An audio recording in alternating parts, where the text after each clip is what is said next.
Antes de apresentar o tema da mensagem de hoje, eu gostaria de ler o texto que me direcionou a esta palavra. O texto de João, capítulo 19, versículo 30.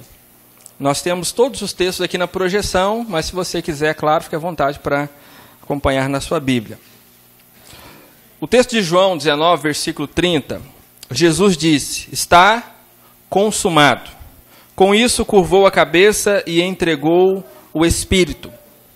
O texto relata o momento em que Jesus, estando com as mãos e os pés cravados naquela cruz, depois de sofrer muito, depois de ser humilhado, depois de ser arrastado por quilômetros, carregando uma cruz sobre os seus ombros, sendo cuspido, sendo difamado, em suas últimas palavras, ele diz: está consumado. Ou seja, está feito, está concluído, está acabado, está resolvido. Eu consegui. Eu fiz. Após isso, se você continuar lendo, Jesus entregou o Espírito. Ele morreu. Percebemos que Jesus resistiu até onde ele podia. Naquela jornada que ele já sabia que enfrentaria, em todas aquelas tribulações, em tantos problemas que ele já sabia que passaria por eles, ele resistiu até onde podia. Na verdade, ele foi até onde precisava ir. Jesus foi às últimas consequências, e a cruz era o estágio final da principal missão de Jesus na terra. A morte era a consequência inevitável dentro dessa missão que Jesus tinha e que ele gostaria de cumprir e cumpriu. A morte, então, selava aquele momento em que ele salvava todo o povo, redimia todos do pecado. Então, está consumado. Deus, ele não faz a sua obra pela metade. Pode passar o próximo, por favor. Deus não faz a sua obra pela metade. Desde a criação, se você pegar lá em Gênesis e começar a ler a história toda do livro, todo o início da criação, você percebe que Deus é rigoroso com aquilo que ele cria, com aquilo que ele faz, com os planos dele.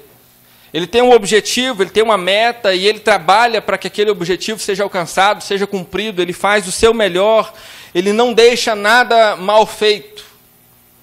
Você pode ler toda a sua história bíblica, você não vai encontrar nada que tenha sido feito mal feito por Deus, porque ele não faz nada pela metade e nenhum dos planos de Deus se frustra. Tudo que ele planejou que acontecesse, aconteceu. Todas as profecias do Senhor aconteceram, algumas ainda acontecerão, mas os planos de Deus, eles não são frustrados. O que Deus decide fazer, acontece. E os planos do Pai, os planos de Deus, eles são bons, eles trazem bênção, e eles não são feitos pela metade, ou não são mal feitos, ou não são criados ou estipulados para o mal. Tudo que Deus faz é bom. Jesus, então, concluiu a sua missão, o seu propósito, o seu objetivo. E ao concluir a sua missão, Jesus deixa uma série de benefícios para nós. Coisas boas, consequências daquela morte, consequência daquele sacrifício, daquele sangue derramado na cruz. Então, meus queridos, está consumado. Jesus nos liberta da condenação do pecado. O que Jesus trouxe de benefício para nós, uma série deles, eu vou trazer alguns, é que ele nos liberta da condenação do pecado. O texto de João, capítulo 8, versículo 36 diz: se, pois, o Filho vos libertar, verdadeiramente sereis livres. Irmãos, o pecado, ele fica impregnado nas nossas vidas. Independente do pecado, o meu pecado é pequenininho, ou é um pecadinho, ou é um pecadão. O pecado é desagradar a Deus. E ele fica impregnado nas nossas vidas, e o pecado nos condena a uma vida sem Deus. Nesta vida e na eternidade. Não adianta pensar que o pecado só me afasta de Deus aqui, e que eu passarei a eternidade com o Senhor. Se o pecado me afasta de Deus aqui, a consequência natural disso é uma eternidade também distante do Senhor. E o pecado é o principal motivo pelo qual as pessoas estão tão fracas espiritualmente, tão pequenas espiritualmente falando, como zumbis, estão mortos por dentro e vivos por fora, caminhando aí pelas ruas, trabalham, estudam, mas espiritualmente estão mortos. E o que Jesus está fazendo é nos libertando da condenação do pecado. Ele está dizendo, olha, o pecado te condena, mas eu vou tirar a condenação. Quando Jesus derrama o sangue dele, ele está se oferecendo como um sacrifício. No tempo do Antigo Testamento, se você ler, quando as pessoas cometiam um pecado, elas deveriam oferecer um cordeiro, uma vez por ano, e aquele cordeiro era sacrificado, o sangue era derramado, e os pecados então eram perdoados. Jesus, ele se ofereceu como cordeiro, tanto que a Bíblia diz que ele é o cordeiro de Deus que tira o pecado do mundo. O sangue de Jesus derramado, ele tira a condenação do pecado. O pecado, ele traz consigo também culpa. Pessoas se sentem culpadas porque pecaram. Elas não gostariam de ter cometido aquele pecado, mas cometeram. E aquele pecado traz culpa, traz medo. Algumas pessoas têm medo de se aproximar de Deus. Poxa, mas eu fiz aquilo que Deus não gosta. Agora eu não vou também ao culto, não vou também orar, não vou também ler a Bíblia, porque o pecado ele traz medo aos nossos corações. Obriga as pessoas a se esconderem de Deus. Se você lembrar de Adão e Eva, eles estavam no jardim, perfeitos, sem pecado. A partir do momento que eles comeram aquele fruto, pecaram, Deus chegou, eles se esconderam. Fugiram de Deus. E Deus, quando os encontra, diz, por que vocês se esconderam? E eles dizem, olha, nós ficamos com medo. O pecado traz medo. E nós nos escondemos. O pecado faz com que você se esconda. Porque nós ficamos com medo de você.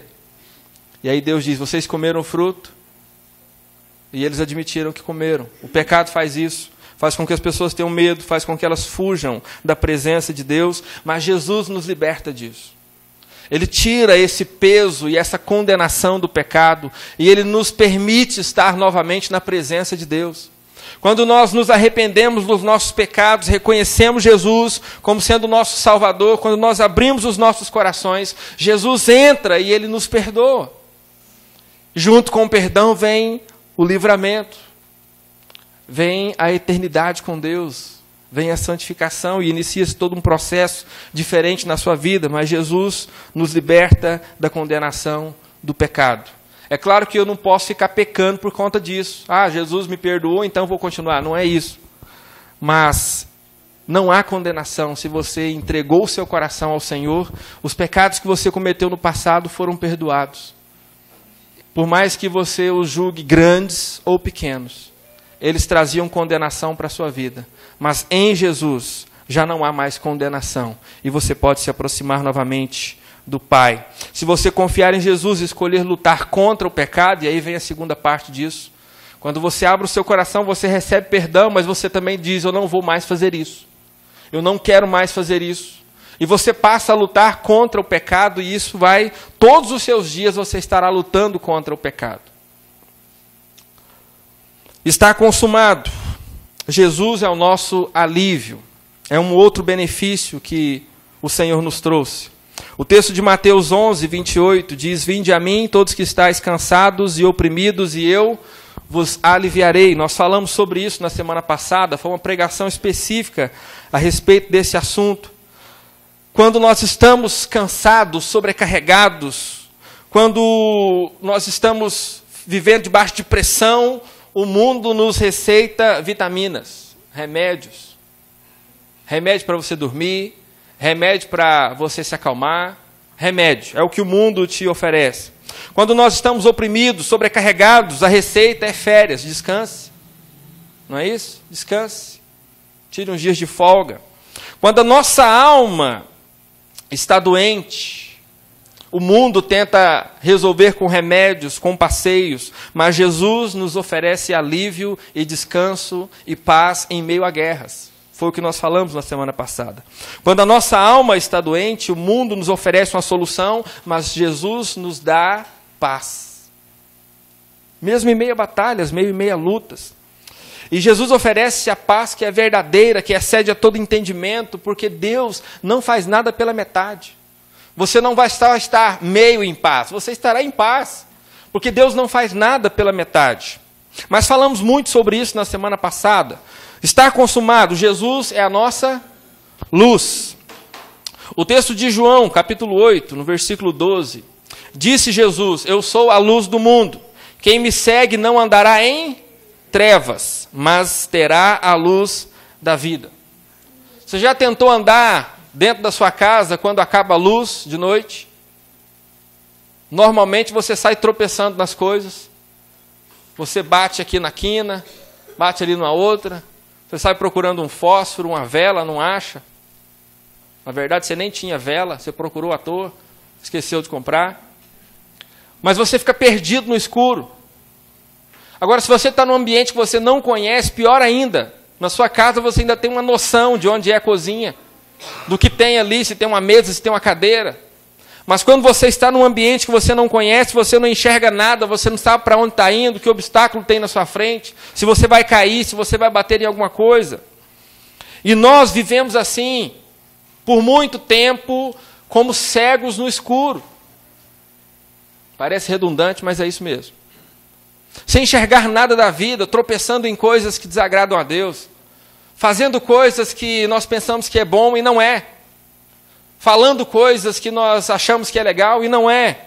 Porque a nossa vida estava escura, nós não percebíamos claramente o que estávamos fazendo, o que estávamos vivendo. Mas Jesus, quando entra em nossas vidas, Ele deixa claro o ambiente ao nosso redor. Sabe por que algumas pessoas, quando começam a frequentar a igreja, elas deixam de fazer algumas coisas? Não é porque o pastor disse para ela que ela não pode fazer, mas porque Jesus trouxe luz à vida dela e agora ela percebe que aquilo ali não é bom.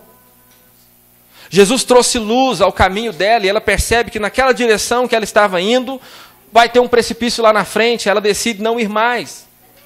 Não se trata de alguém dizendo para as pessoas que estão na igreja o que elas têm que fazer ou não, mas é Jesus trazendo luz, mostrando o que você deve ou não deve fazer, mostrando os riscos das suas escolhas, os riscos que dos caminhos que você tem trilhado. Então Jesus traz luz e nos possibilita escolher e fazer as boas escolhas, as escolhas certas.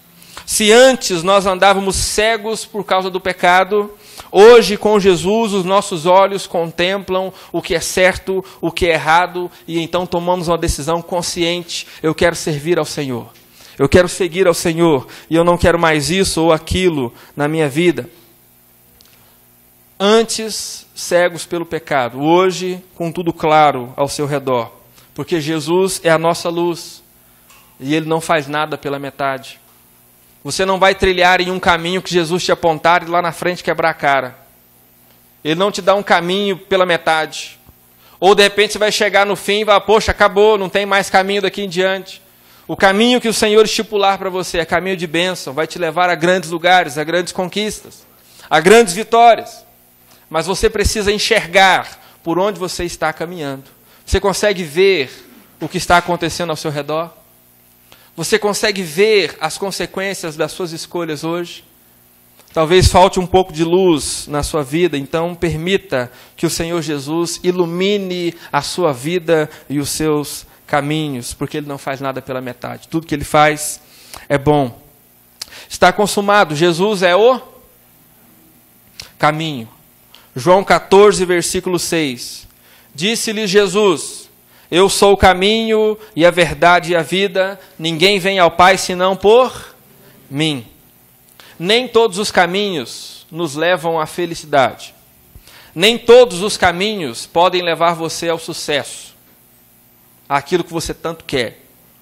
E nem todos os caminhos podem levar você a Deus. E existe um ditado popular que diz que todos os caminhos levam a Deus, e esse texto está aí para dizer que isso é mentira. Esse texto, Jesus está dizendo, eu sou o caminho. Ele não diz, olha, eu sou um caminho, eu sou uma alternativa. Não, ele diz, eu sou o caminho. E ele também não diz que há outra verdade. Ele diz, eu sou a verdade e a vida.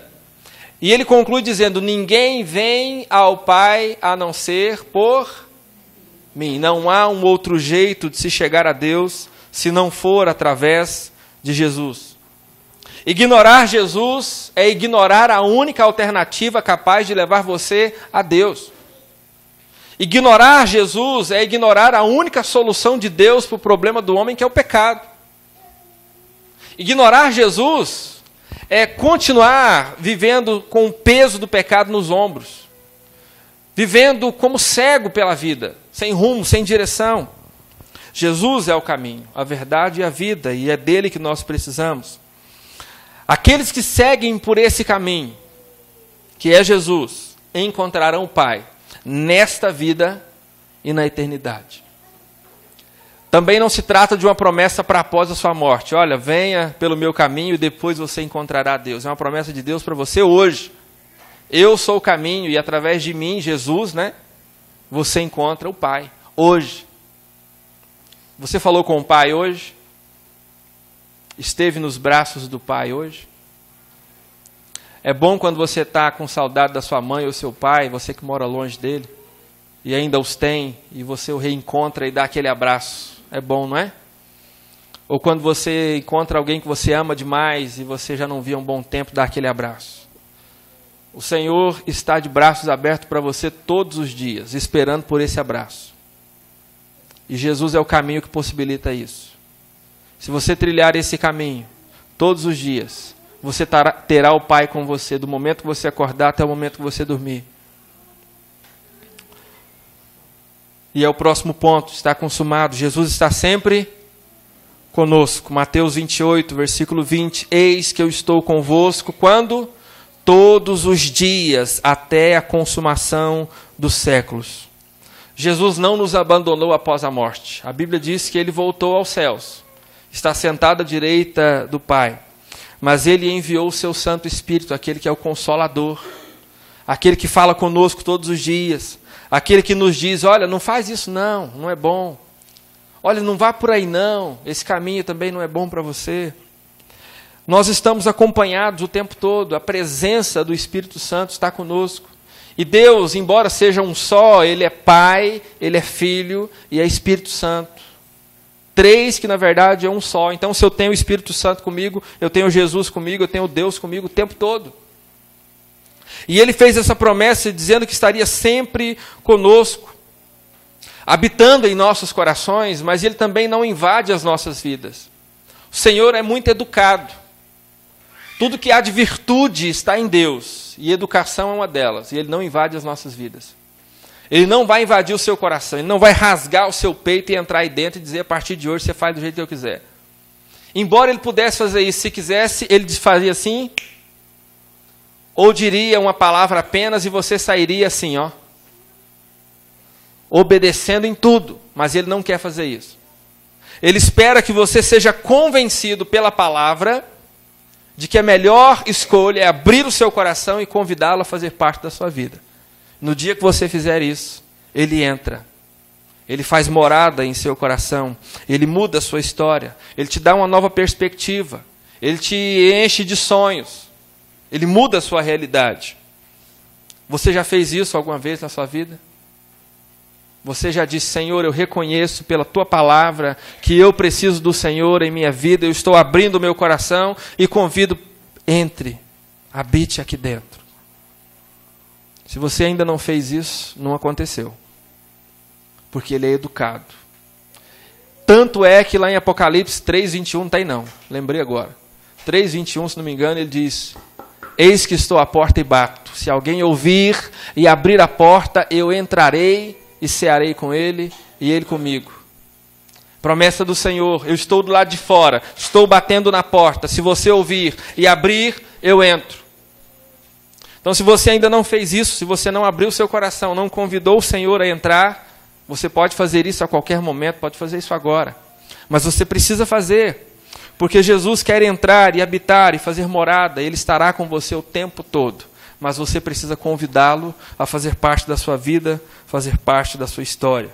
Está consumado, Jesus nos dá vida em abundância. João 10, versículo 10, diz assim, eu vim para que tenham vida e a tenham com abundância. Alguém aqui se lembra o que é abundante?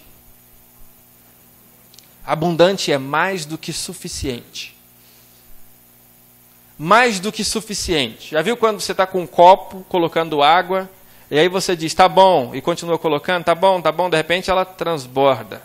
Quando ela transborda, quer dizer que foi mais do que suficiente. É isso que Deus quer para você. Imagine-se como um copo. E Deus derramando sobre a sua vida, do seu espírito, das suas bênçãos, da sua palavra, de tudo de bom que Ele tem. Você diria que o copo está vazio?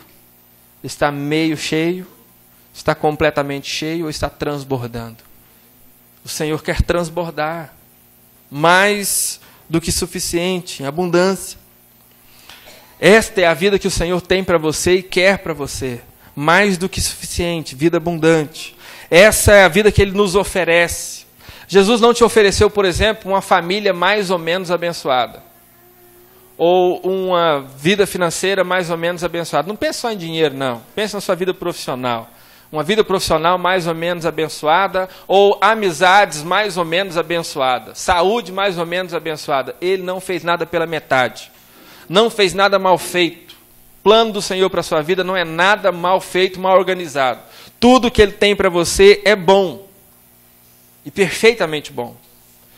Uma família feliz e abençoada, um trabalho bom, um lugar que você se sente bem, vida financeira agradável. Talvez você não tenha tudo, mas também não te falte nada. Uma saúde boa, sonhos, planos, bons relacionamentos, bons sonhos, boas metas. Não tem nada pela metade que o Senhor te ofereceu. E todas essas palavras que eu trouxe são palavras de Jesus para nós. Não são palavras do apóstolo Paulo, de Pedro, de qualquer um outro discípulo, são palavras de Jesus para nós. A grande questão é, se Jesus tem tudo isso oferecendo para nós, colocando à nossa disposição, por que muitas pessoas não conseguem experimentar uma vida abundante? Por que muitas pessoas não experimentam nem metade do que Deus tem para elas? Será que Jesus fez alguma coisa mal feita? Será que Jesus fez a obra dele pela metade? Será que ele esqueceu algum ponto? Será que ficou faltando concluir alguma coisa?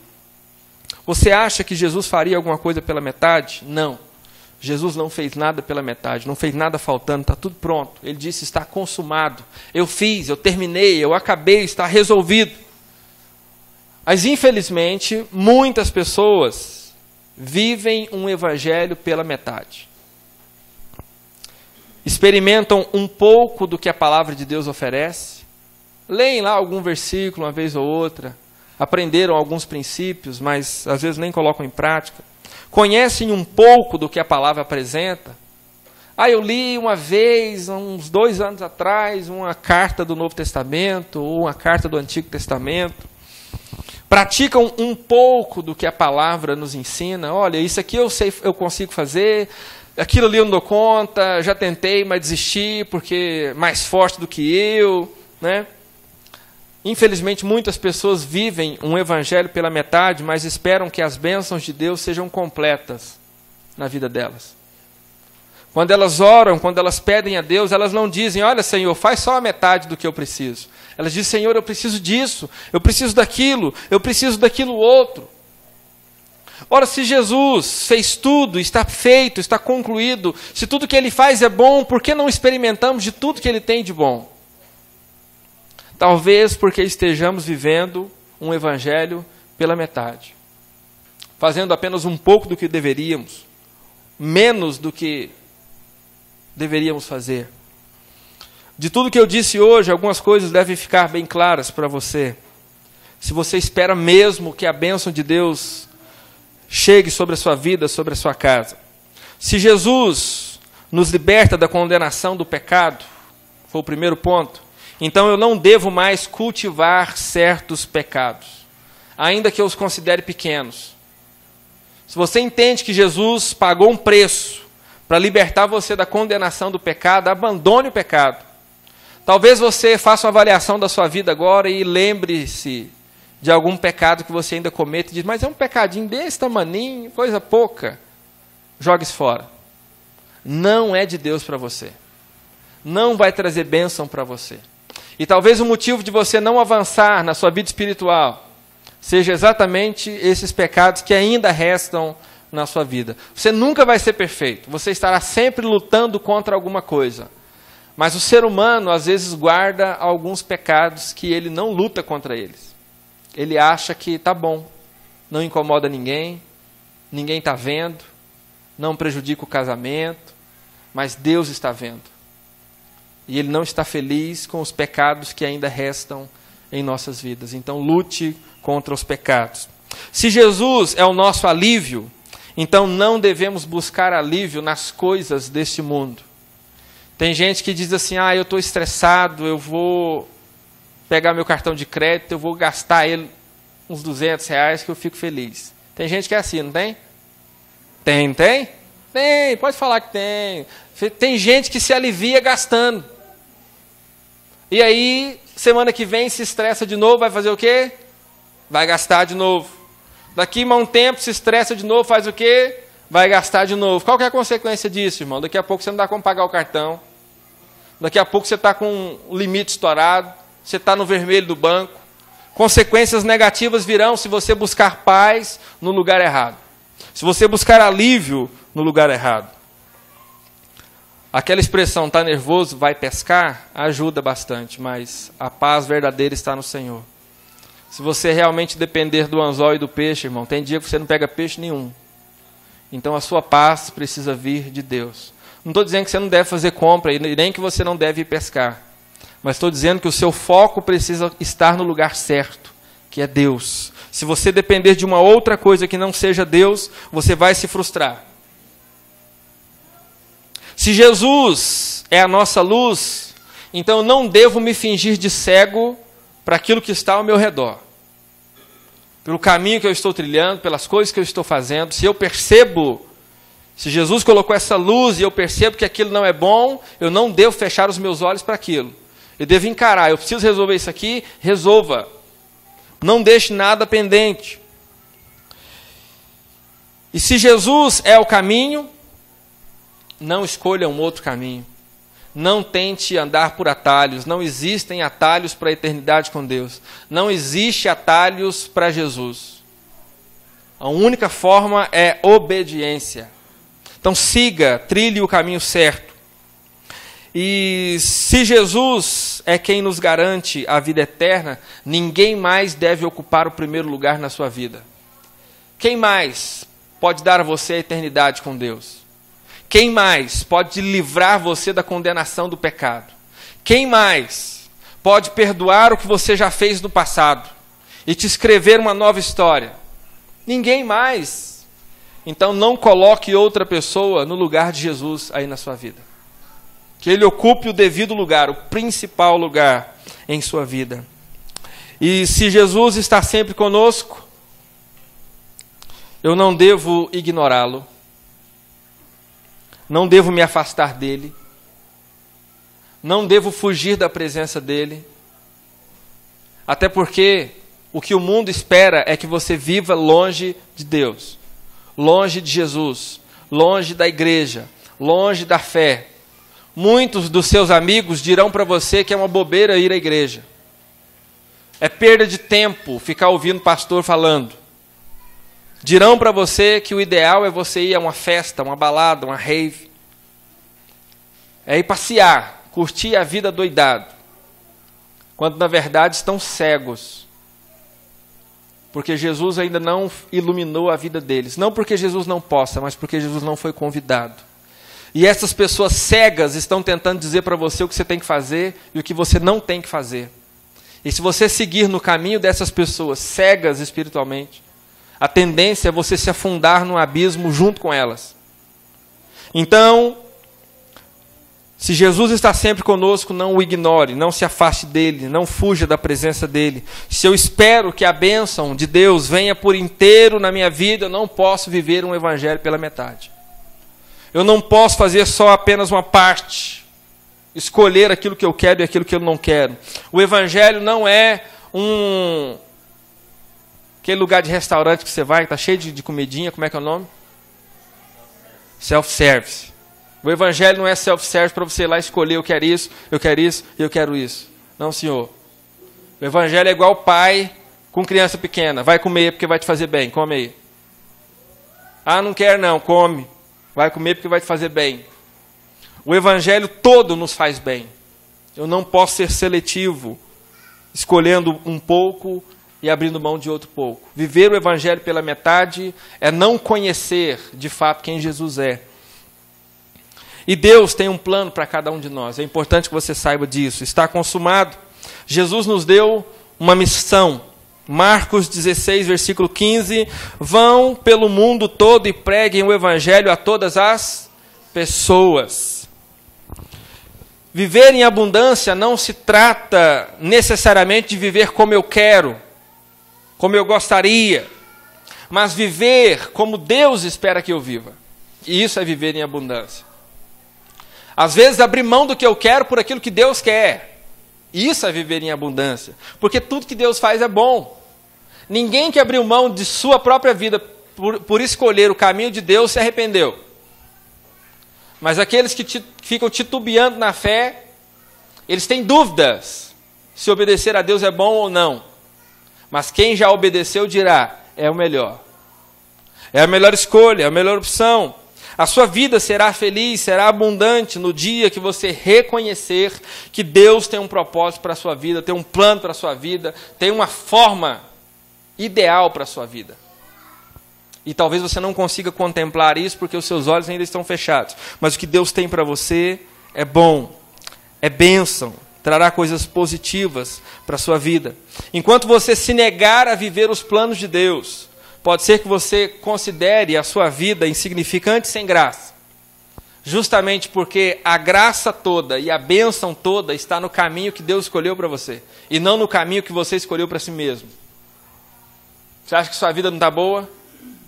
Não está muito satisfeito com as coisas? Talvez você esteja trilhando o seu caminho. Se você passar a trilhar o caminho de Deus para você, você vai ver que as coisas mudam. A perspectiva muda, a realidade muda, porque Deus tem bênção para a sua vida. E Ele não faz nada pela metade. Nós temos um alvo, temos um objetivo, alcançar as pessoas. Eu não posso viver acomodado, sabendo que Jesus morreu por mim, se entregou por mim, me livrou da condenação do pecado, mas o meu vizinho não. Não porque Jesus não tenha feito isso, mas porque ele ainda não conhece, então eu tenho que alcançá-lo. Eu preciso falar para o meu vizinho, preciso falar para os meus colegas de trabalho, preciso falar para os meus colegas de escola, de faculdade, porque eles precisam saber que a verdadeira paz, a verdadeira alegria e a vida plena estão em Deus. Viva o Evangelho por inteiro, não pela metade. Trilhe os caminhos de Deus para a sua vida e você terá uma vida feliz e abençoada. Porque Deus não fez nada pela metade. E tudo que Ele fez é bom. Viva o Evangelho por inteiro. Convide Jesus para morar em seu coração. Ore, leia a Bíblia. Faça parte da família cristã, faça parte de uma igreja. Participe de estudos bíblicos. É uma melhor maneira de você aprender sobre a palavra de Deus. Dê um bom testemunho de vida. As pessoas precisam olhar para você e reconhecer que você é uma pessoa diferente. Então, dar um bom testemunho de vida também é importante. Passe pelo batismo. Compromisso com Deus. Senhor, eu me comprometo contigo de tal forma que eu quero passar pelas águas. Participe do batismo. Se envolva com as coisas de Deus, com a obra de Deus. Você tem um dom que foi dado por Deus para ser usado para a honra e para a glória de Deus. Talvez seja na música, talvez seja cuidando das crianças, talvez seja cuidando da juventude, dos adolescentes, da terceira idade. O fato é que Deus tem um plano para você, tem um objetivo para você, tem uma área que só você pode fazer. Então envolva-se com as coisas de Deus e anuncie a mensagem do Senhor a todas as pessoas.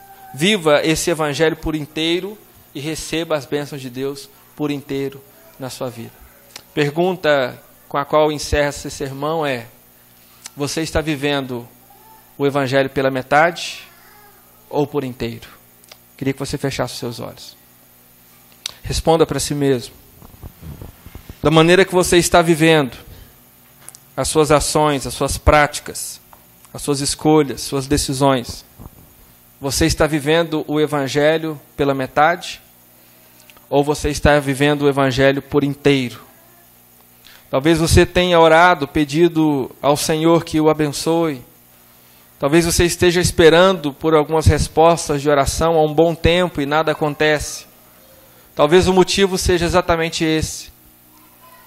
Faltam algumas coisas a serem cumpridas em sua vida. Faltam alguns compromissos com o Senhor.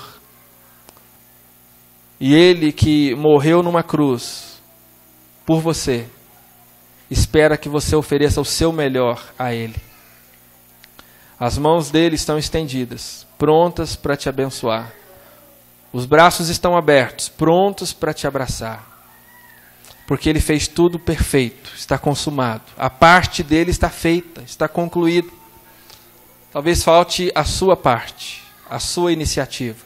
Abrir o seu coração e convidar Jesus a fazer parte da sua vida, da sua história. O resto é consequência. A palavra do Senhor diz: busque em primeiro lugar o reino dos céus e a sua justiça, e as outras coisas lhe serão acrescentadas. Se você buscar a Deus nessa noite, de todo o seu coração, as outras coisas serão acrescentadas. Falta a você viver um evangelho por inteiro, que você se propõe a fazer isso a partir de hoje.